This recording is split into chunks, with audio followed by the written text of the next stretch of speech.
और एक और बड़ी जानकारी आपको दे दें, मध्य प्रदेश से बड़ी खबर आ रही है। एमपी के बागी कांग्रेसी विधायक अब दिल्ली पहुंच गए हैं, बेंगलुरु से दिल्ली पहुंचे हैं। ये वो बागी कांग्रेसी हैं जिनके चलते एमपी में यानी कि मध्य प्रदेश में कमलनाथ सरकार गिर गई।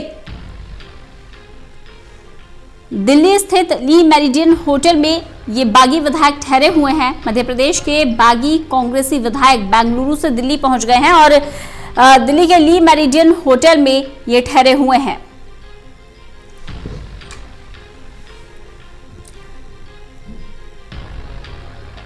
ज्योतिरादित्य सिंधिया विधायकों से मिलने पहुंचे हैं। बड़ी जानकारी आपको दे दें, आज शाम तक भोपाल जाने की उम्मीद है।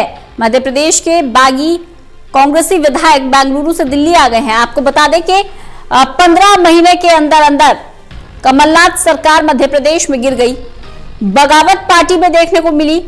ज्योतिरादित्य सिंधिया पार्टी को अलविदा कहकर बीजेपी में शामिल हो गए, जिसके बाद लगातार कमलनाथ बहुमत की बात कर रहे थे। लगातार कह रहे थे कि बहुमत है उनके पास, लेकिन जब बहुमत परीक्षण का दिन आया तो परीक्षण से पहले ही इस्तीफा दे दिया राज्यपाल को। विनोद लांबा हमारे साथ हमारे विशेष संवाददाता जुड़ गए हैं। विनोद, बागी विधायक अब बेंगलुरु से दिल्ली पहुंच गए हैं, क्या ज्यादा जानकारी, क्या कार्यक्रम है आगे इनका? देखिए, पहुंच चुके हैं और अब तो भाजपा के भी हो चुके हैं, क्योंकि जेपी नड्डा के आवास पर जेपी नड्डा की मौजूदगी में इन विधायकों ने भाजपा का दामन थाम लिया है। और ज्यादा जानकारी ये है कि अब इन बाकी विधायकों पर भाजपा की मोहर लग चुकी है। ये तो एकदम लेटेस्ट अपडेट है। और इसके अलावा इनके अगर पूरे शेड्यूल की आप बात करना चाहें तो जो भोपाल जाना था, सीधा भोपाल मध्य प्रदेश नहीं गए। इन बागी विधायकों को पहले दिल्ली लाया गया विशेष विमान के जरिए और दिल्ली में ली मेरिडियन होटल में इनको ठहराया गया। वहां सिंधिया के साथ इनकी मुलाकात होती है। ज्योतिरादित्य सिंधिया जो कि अभी कांग्रेस छोड़कर भाजपा में शामिल हुए थे। सिंधिया से मुलाकात के बाद इनका अगला जो कार्यक्रम हुआ और जो भाजपा में ज्वाइनिंग होनी थी वो जेपी नड्डा के आवास पर हो चुकी है।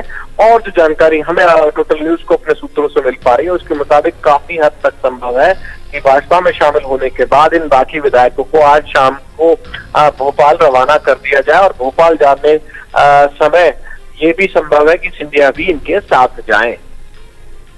बिल्कुल, यानी कि औपचारिक रूप से भारतीय जनता पार्टी में शामिल भी हो चुके हैं। और आगे क्या माना जाए, सरकार क्योंकि अब गिर चुकी है, क्या ये माना जाए कि बीजेपी की राह जो है वो साफ हो गई है?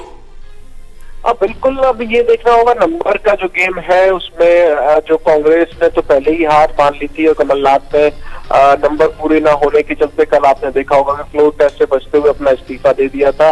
अब इन बाकी विधायकों की तो निश्चित तौर पर काउंटिंग नहीं होगी, लेकिन जो बहुमत का आंकड़ा होता है वो कम हो जाएगा। तो उसको चलते हुए भाजपा को पूरा भरोसा है कि वो बहुमत साबित कर पाएंगे। अब देखना होगा कि किस तरह की परिस्थितियां होती हैं। शिवराज को लेकर काफी कुछ चर्चा थी कि शिवराज की रिपीट करेंगे और भाजपा किस तरह से बहुमत साबित करेगी या फिर कोई नया चेहरा हो सकता है। नरेंद्र तोमर के नाम पर जो केंद्रीय मंत्री हैं उनके नाम पर बहुत ज्यादा चर्चा थी। पुरुषोत्तम मिश्रा के नाम पर बहुत ज्यादा चर्चा थी कि सीएम का।